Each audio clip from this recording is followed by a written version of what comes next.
market, I'd see Mark Zuckerberg from Facebook shopping, and there were, all these people. And all around us was the culture of Twitter, Facebook, some Wikipedia, all these things were there. And the more I thought about it, I realized that all these companies are a fascinating sort of coming together of art, design, technology, psychology, entrepreneurship, finance, everything. No single discipline have created it.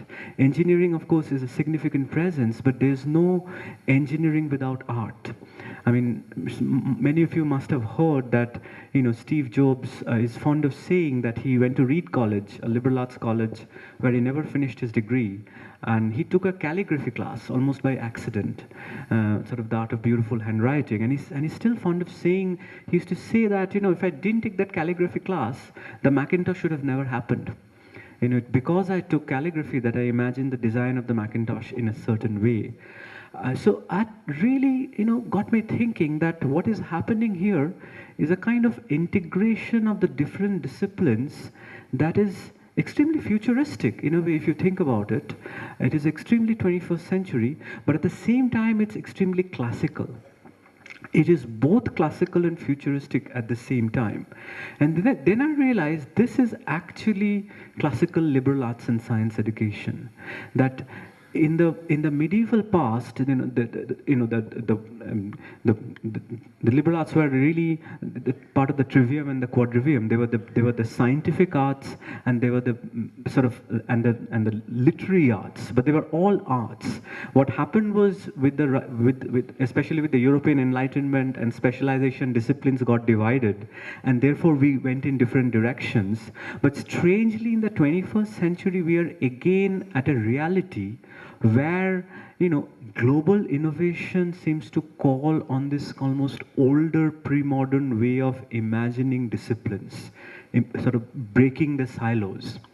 And that really fascinated me, that is it possible to imagine education in this kind of explosive, integrative way, because we are so used to thinking in boxes. And then I started thinking about what we have in India. What we have in India is really a British colonial model. We had different models of education before, whether the Gurukulas, the Viharas, the Madrasas. But from the mid 19th century onwards, the British really started to create a system through which they could produce their labor force for their imperial service, the clerks, and that is the purpose of the universities. The three universities, Bombay, Madras, and Calcutta, in 1857, when they were set up, they were kind of examination centers. What is the easiest way to certify a large number of people qualified for a job? Exams. It's nothing else, no research, no real teaching, but exams. So they were really examination driven. So we have essentially continued with the British colonial model. We haven't changed it. Even 80 years after independence, we haven't changed it. And this model of single discipline, single kind of art, science, commerce, the kind of boxed in thinking, we haven't done anything to challenge it. Whereas when I look at this classical older model of liberal arts, which has almost found a new life in places like Silicon Valley, which is really almost the last engine of innovation of economic energy in America, because after banking crashed in 2008, the auto industry went into trouble. It's all Northern California which is driving the energy. And then it's really fascinated me how these things have come together. So this was the genesis of college. This was the genesis of college. Is there a way of having this kind of explosive, boundary-splitting education? In India, what does it entail? So that was the beginning of the conversation, and then I did a lot of research on. I was fascinated with some of you might have heard of Howard Gardner, the Harvard cognitive psychologist, who basically exploded the theory of the IQ. We are used to thinking there's a singular kind of intelligence, and Howard Gardner said that there are multiple kinds of intelligence. There's musical intelligence, there's linguistic intelligence, there's logical mathematical intelligence, there's bodily intelligence, there is spatial intelligence, there's even moral intelligence, spiritual intelligence. And so I worked with Howard Gardner. I went to Harvard, I used his research, and then and he read this book. He was very kind, even to talk about this book. And I started thinking that in what ways can the multiple intelligence be harnessed in the academic classroom? Howard Gardner's theories of multiple intelligence are already very influential at the school level. We've moved away from understanding intelligence as something purely mental, purely physical, to how to bring the body into the classroom. Some of you might know the Steiner method of schooling, the Waldorf schools. They really try to integrate the body. Now, in what can we build a bridge between the different intelligences and disciplines? If, say, literary studies uses linguistic intelligence, if mathematics uses logical mathematical intelligence, how do we use the other intelligences? How is spatial intelligence useful to an architect, to an interior designer? How is musical intelligence useful? How is interpersonal intelligence important not only to an actor or a musician, but also to a manager? How are all these things, what our education system is not using all these array of intelligences enough. How can we imagine a curriculum where these various intelligences can be brought alive and sometimes brought together in a kind of potentially explosive kind of a combination? Like as a writer, I feel I use personal intelligence and linguistic intelligence together, and that's fine. But what if you put linguistic intelligence together with a spatial intelligence? What if you put mathematical intelligence? What if you put mathematics and the arts together? That's an use of logical mathematical intelligence with spatial intelligence. Because it's fascinating, because mathematics is a journey towards the abstract, but the arts are a dialectic of the abstract and the concrete. You need the body all the time. So how do we challenge these different silos? How do we challenge this kind of classifications? So much of that went into it. Then there was a story of research, then there was a story of writing, and then there are many other points which I know we'll touch upon on the discussion. But that was a strange kind of a genesis, and here we are with that.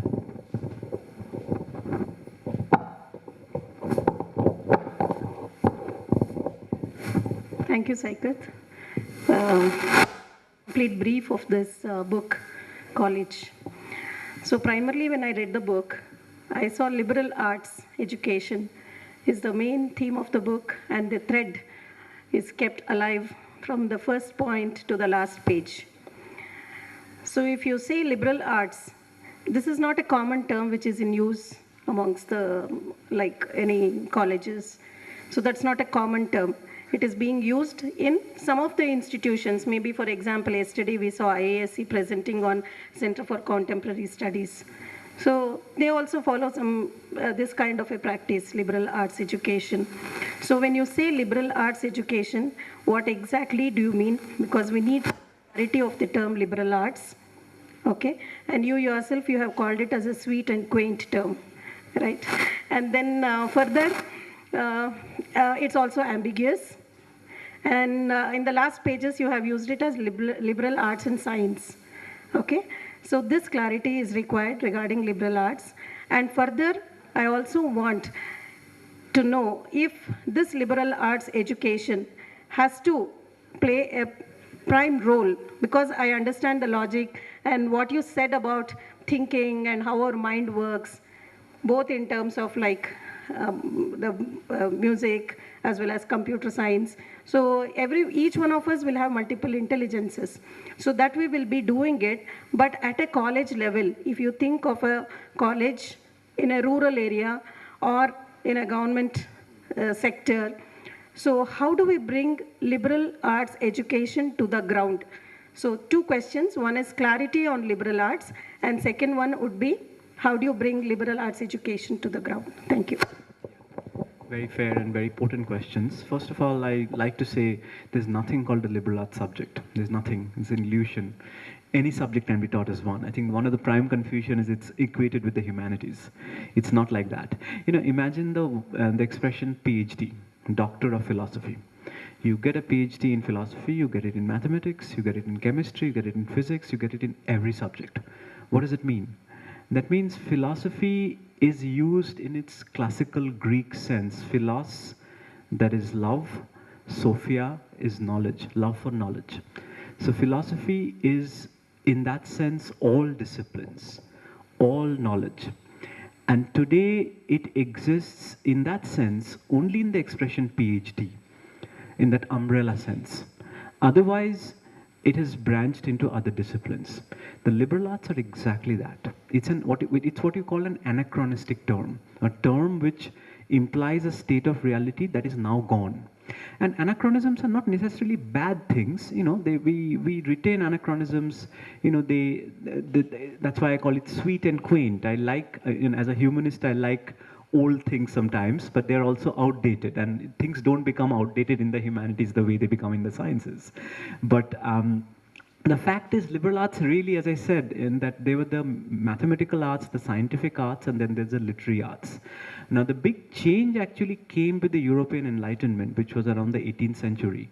And European Enlightenment, as you know, really gave us the modernity that we have today, the nation state, capitalism, the invention of printing, private property, a lot of these things, secularism, certain imagining of science and technology, Newton, all of these really happened at that time. And this was the very crucial time when knowledge started to be divided into divisions, into different groups. And that was partly because knowledge was progressing at such a fast rate, so accelerated, it's no longer possible to talk of everything together. Aristotle talked about physics one moment, music the next moment, medicine the next moment. That was a different time. Knowledge was not so advanced. But now, even if you think of Newton's great book, Principia Mathematica, the word he uses is natural philosophy. So natural philosophy basically meant the sciences. So there's natural philosophy, and the other is, of course, for the want of a better word, human philosophy, the philosophy of nature. But within 20 or 30 years, philosophy stopped being the sort of the essential term. It started to feel like too vague, too big. We needed a specific term, and that's when the term science comes into being. In fact, a lot of people don't know that the word scientist is actually modeled on the word artist. So people say, okay, people who do art, they're called artists. What do we call people who do science? Modeled on that, the word scientist was created. So this was all happening in the late 18th and the 19th centuries, when all these disciplines, sociology, political science, anthropology, these were actually kind of getting their modern forms. Even physics, chemistry, they came a bit earlier, but they were all breaking off from this umbrella term natural philosophy and becoming science.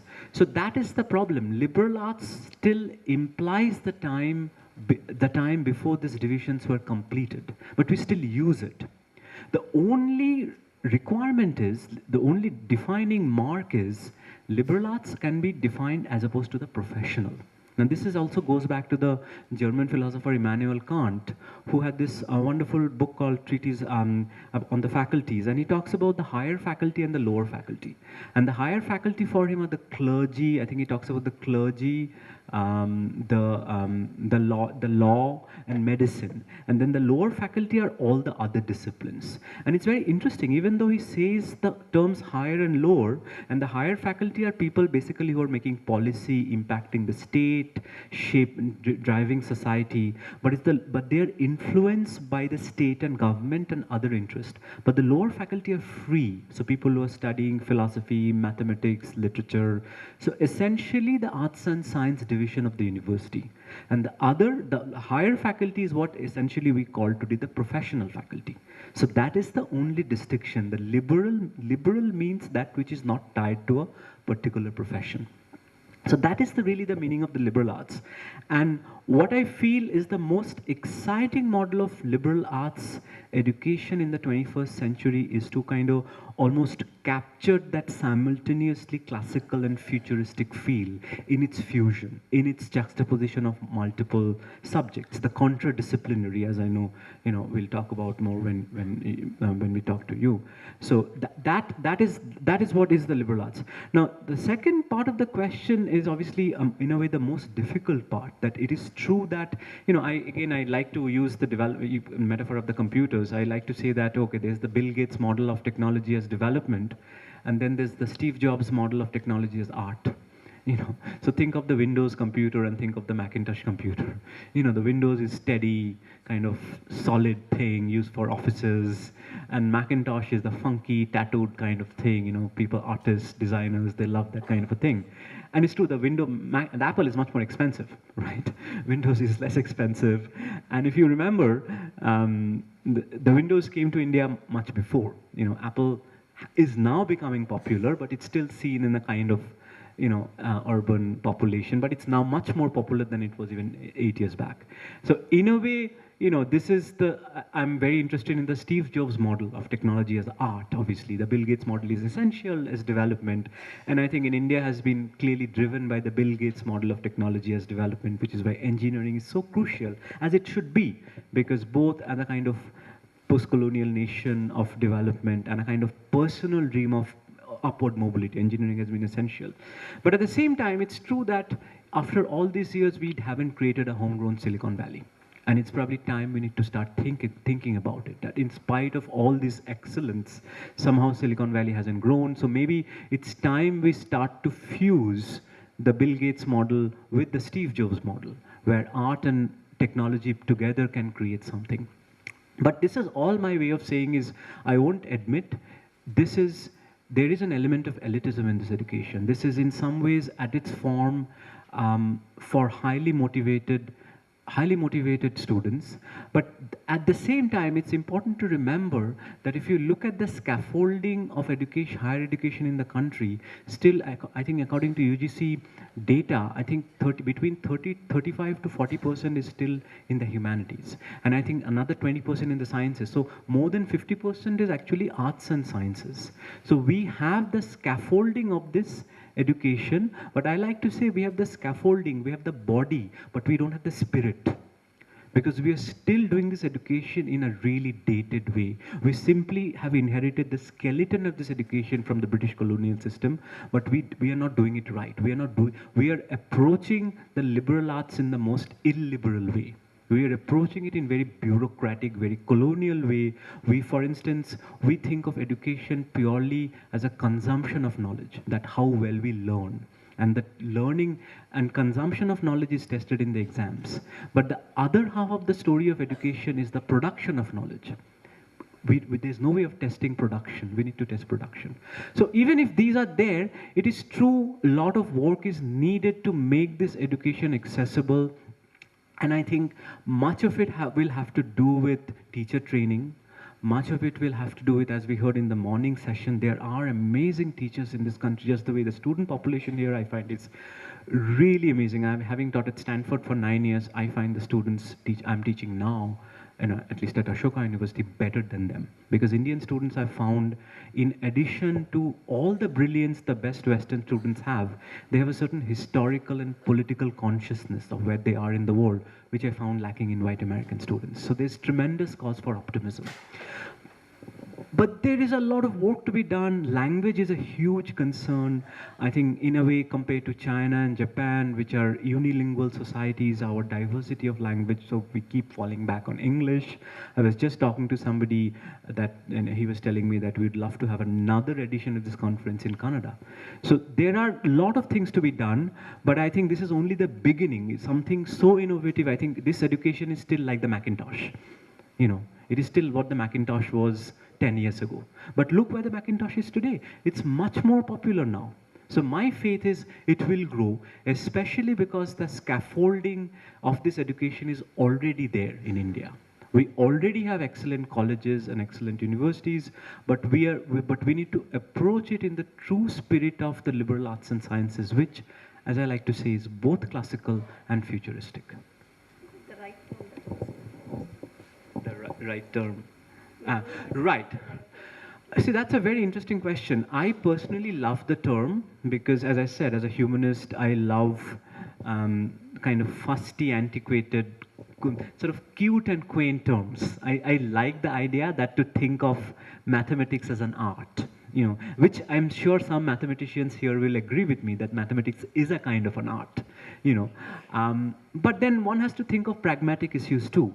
I think this term is working at a lot of expense, at a great expense. One is, arts in our mind evoke at a certain kind of domain of knowledge. And the sciences, the fact that the sciences were all once arts is not there in people's memory. People don't remember it. Same with the word liberal. The word liberal also brings up a lot of political baggage. Now, in my mind, the word liberal in liberal arts, for first and foremost, is really about a certain openness, a certain intellectual openness. So I'm really divided about it. I think personally, I'm deeply enamored of the term liberal arts, but so in my book, I actually came up with the term art science.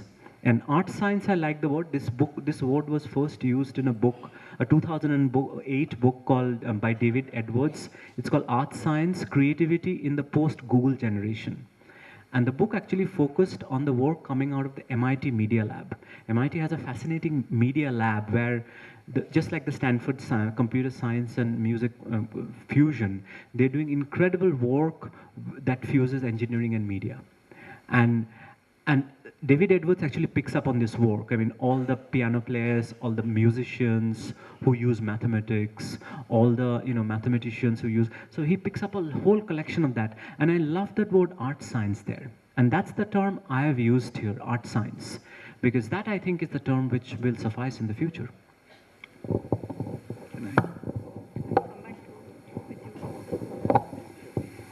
Saikat, it's clear from a reading of your book that you're fascinated with this term, art science. In the initial part of your book, you refer to art science as a hyphenated word. But then as you go into the book, one notices that you've removed even the hyphen. So that probably reveals your fascination for this particular term. Now,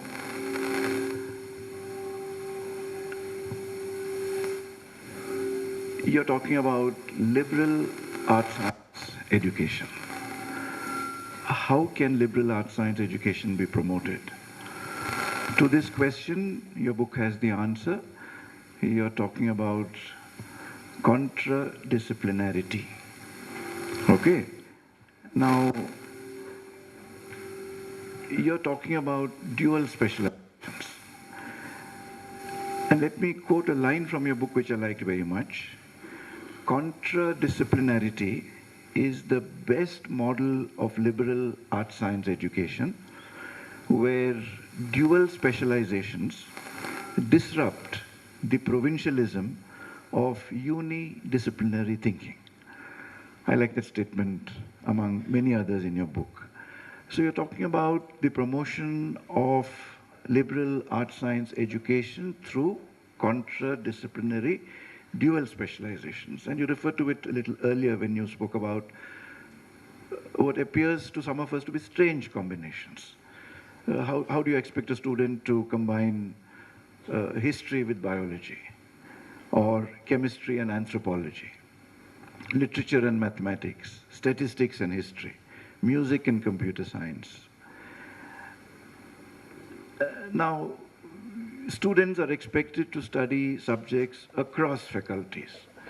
We have come to the CBCS model where we introduced a paper called an open elective, okay, where a student goes across, but that's just one paper. Now you want students to specialize in at least 2 subjects, and you're calling it contradisciplinarity.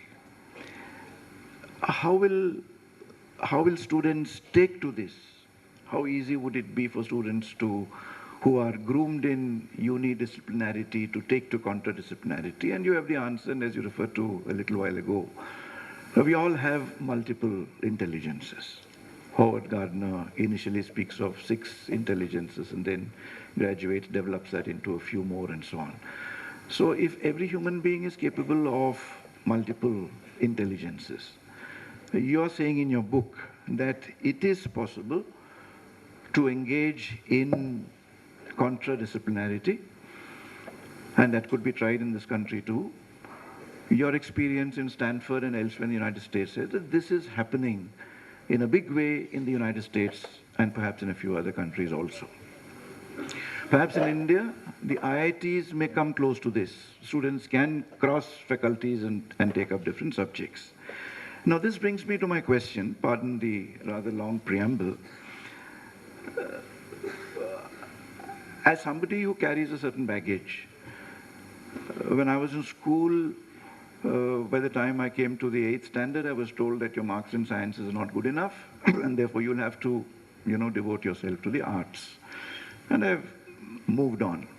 So the question to you here is that people like me, groomed in this unidisciplinarity kind of a business, are faced with a dichotomy. And I think there's a huge dichotomy in our part of the world between the humanities and the social sciences and the other sciences, the natural sciences, the physical sciences. There's this huge dichotomy. And social scientists like me, in fact, even accuse the other sciences. We use some rather strong language to describe the other sciences, and scientists in the audience may pardon me. I'm just repeating some of the terms that you've used in your book. When we speak about, for example, when we accuse the scientists of scientific reductionism, or when we accuse them of social Darwinism, and another term that you use in your book called clinical racism. We use rather strong words to describe them, because we feel that we are able to look at the big picture, and you guys are getting deeper and deeper into smaller aspects, and that's what the specialization is doing. And before I ask you to respond to this, how your methodology of contradisciplinarity tells us, because we have these multiple intelligences, that it is possible, and perhaps we should try it in our part of the world also. But let me give you a small experience of mine in Bangalore before I give the microphone to you. Giving an example of GM seed and food. Okay, once the gene revolution comes to our part of the world, okay, all of a sudden we are faced with genetically modified seed and genetically modified food. And to social scientists like me, this was unthinkable. When the Green Revolution came, we were told, now we don't have to worry too much about it, because what is happening here is vertical gene transfer, and that happens all the time in nature, nothing to be worried about. And we said, okay, we'll probably grant, the scientists the Green Revolution, whatever it is. But when we come to the Gene Revolution, we're talking about horizontal gene transfer. You're transferring genes across species. And effectively what some of us were saying is, the scientists are trying to play God. This is unthinkable, this is unimaginable. Okay, so, to social scientists like some of us, there is this huge dichotomy between these sciences, humanities, social sciences, and other sciences. So if you're telling us that this can also be tried in our parts of the world, contradisciplinarity, how do you think we can, traverse or cross or overcome this huge dichotomy, which still persists here, where we look upon each other with so much of suspicion? That's the question. That's a big one. That's a great question. It has many layers. I don't know if I can do justice to all of it. Obviously, there are a lot of ideological differences here. That's something I also address in my book, that, one big ideological differences between the scientists and the humanists are certainty, the question of the absolute. And we humanists, and I think the imaginative social scientists, are fond of saying that, following Michel Foucault and Thomas Kuhn, that, sort of facts and reason are ideologically concerned. It's basically an expression of the powerful segment of society, where a scientist answer is that, no, there is an absolute truth. So there are some big ideological differences. I'm not sure I want to go into that, because that will take us in a very complicated, different direction. But I want to focus on the methodological problems here. There are, and I think, Jivan, you're such a great example, because as a political scientist, I think in many ways that discipline is a microcosm of the split, right? We were just talking earlier that how in the US, political science is a very quantitative discipline. Whereas in Europe, and the way it's done in India also, traditionally, it was very much a humanistic discipline. So often between disciplines, the difference is not so much of the archive, but the methodology. The great example is between sociology and anthropology. They often study the same archive, but the difference is in the method. Anthropology is a much more humanistic, ethnographic, it uses much more prose. Sociology is much more quantitative. So the thoughts to think about is that in some ways the difference between the discipline is methodological. It is not an absolute difference. There are ideological differences, there are archival differences. With anthropology, often the allegation was that anthropology is a study of them, whereas sociology is a study of us.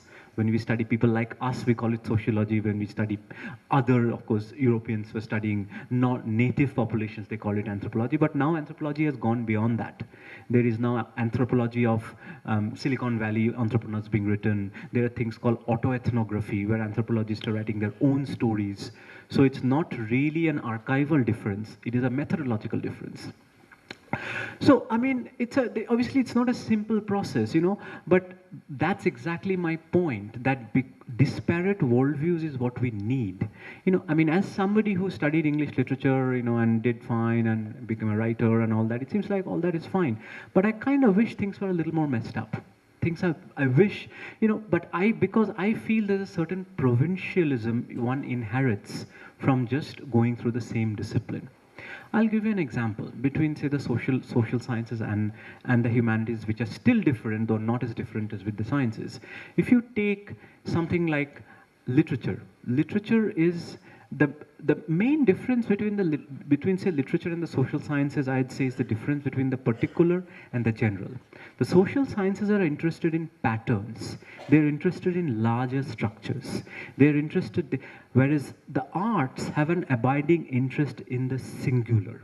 So a story, whether it's a film or a song or a novel, is the story of one individual, one family. Now we know the individual doesn't exist in isolation from the social matrix. But at the same time, the individual can never be reduced to the social. It can be explained by this. But every family, every problem, every story is a unique story. This uniqueness is the focus. Now, what it has become very fruitful for me to study, say, even literature along with the quantitative social sciences, is the interplay of the individual and the social. Even something like the author, the idea that there's a single author, that the author creates things from their mind, they invent. This is again a very much an Enlightenment modern perception. Shakespeare, Homer, they would not understand this conception. For them, they took stories from folk tales, from legends, from all these places. Shakespeare never thought of himself as an original writer. He was really the Elizabethan equivalent of a Bollywood producer. He was there to make money. He was making profit. But with the Enlightenment came this notion, with printing, with private property, came this notion that an author owns certain ideas. So my point is, these are the things social sciences can do. If you study the social sciences along with literature, you kind of see the private and the public, the individual and the collective in a certain kind of a dialectic, which you don't see otherwise. And this is the most I can do, because I really haven't seriously studied the sciences. I mean, people who've studied music and mathematics tell me fascinating patterns, fascinating connections they see between, the kind of work done between digital humanities, the kind of work between computers and literature, and it's not always about sort of bringing them together. It's about thinking with a certain kind of prejudice.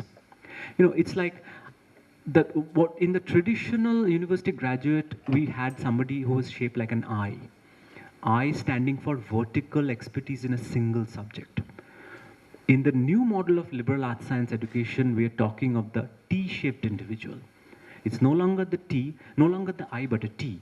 So the vertical length bar is still there. It's still the longer one. But along with it, we have the T. And the T stands for multiple specializations.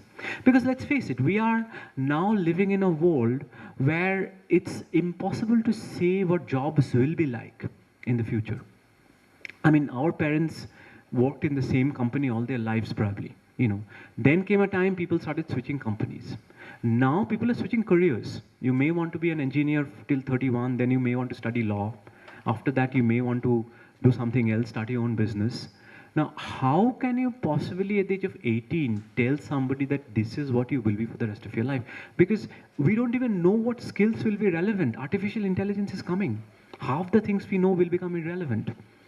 Think of something, even things we've shown. Socrates said that, beware of writing. It's a dangerous thing, because writing will induce you to forget.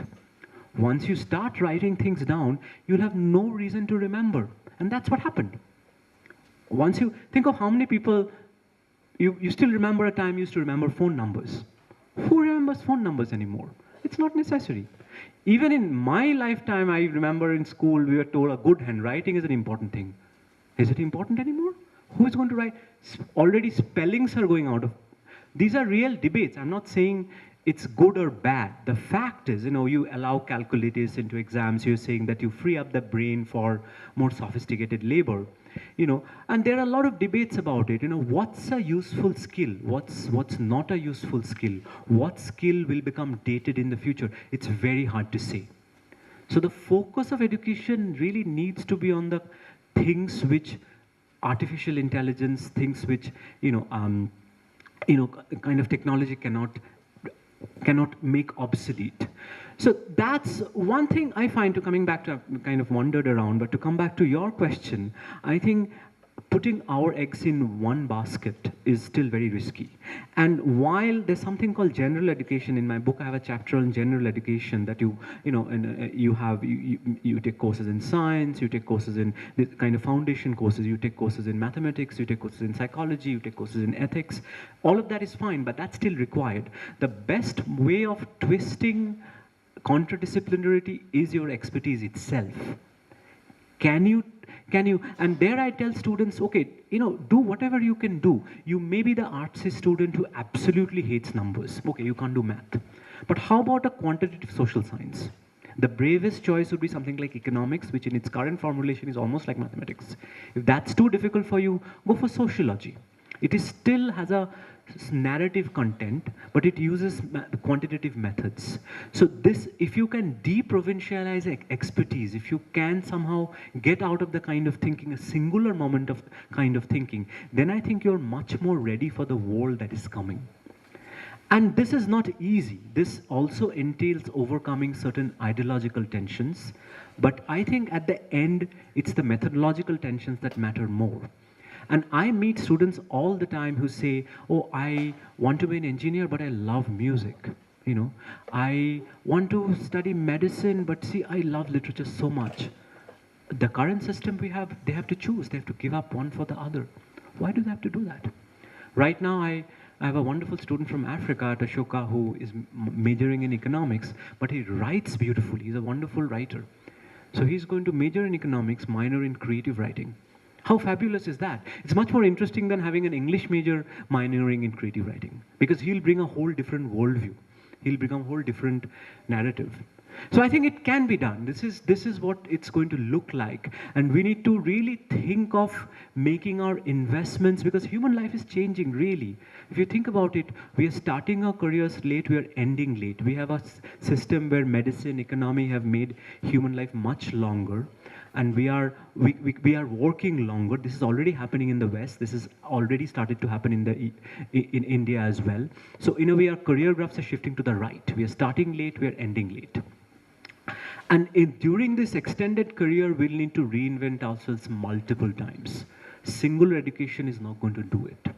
And so in a way, this fundamental liberal arts science education, which is both classical and futuristic, is the best foundation on which we can move ahead.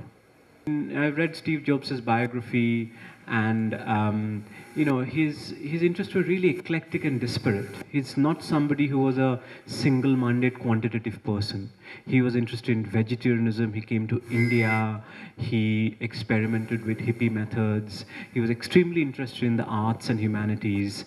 And I think you can see that reflected in the design of the Apple computer.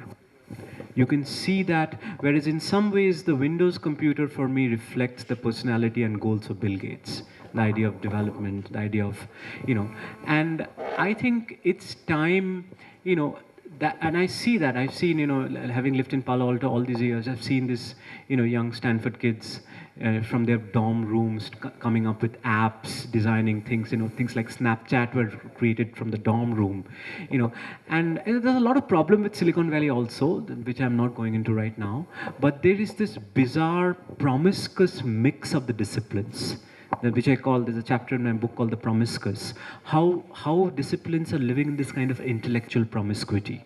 That how does one imagine technology and art and psychology in the same way? It's like, that's the difference. In life, there's no syllabus. if you are an architect, you are doing engineering in the morning, you're doing politics in the afternoon, you're doing business in the evening, but there's no distinction of syllabus. You're moving into one sphere to the other seamlessly. Now, how can college prepare us for that, considering we all can aim to more than one intelligence?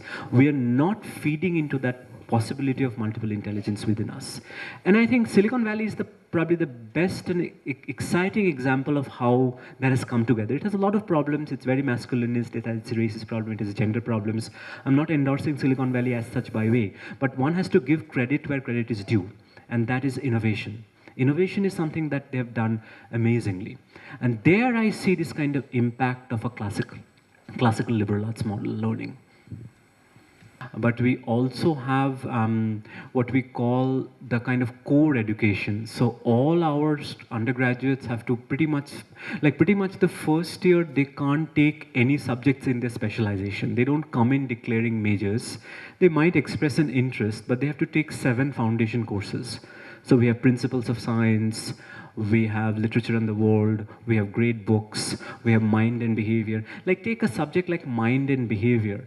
Now mind and behavior can be taught by psychologists, it can be taught by philosophers, it can be taught even by anthropologists. So often it's team taught by different people, a philosopher and a psychologist teaching a mind and behavior course. So their entire first year is actually spent taking this sort of foundation courses and then environmental studies, taking this range. And then we have critical thinking seminars, which are required across the disciplines. It's only really in the beginning of the second year they start to declare a major. And even then we see a lot of switch. There are a lot of psychology majors who come in and then they decide to take literature. There's a kind of an openness because pedagogy, they're experimenting, they come on with a certain notion. So there's a lot of play. There's a lot of experiment. And I think and we do get these students, some of our best students in literature are majoring are a double major, literature and psychology. We don't have a literature and computer science major at Ashoka yet, but we have literature and psychology majors, we have creative writing and economics majors. So there's a lot of experiment there. So yeah, it's a fertile ground to see this kind of education.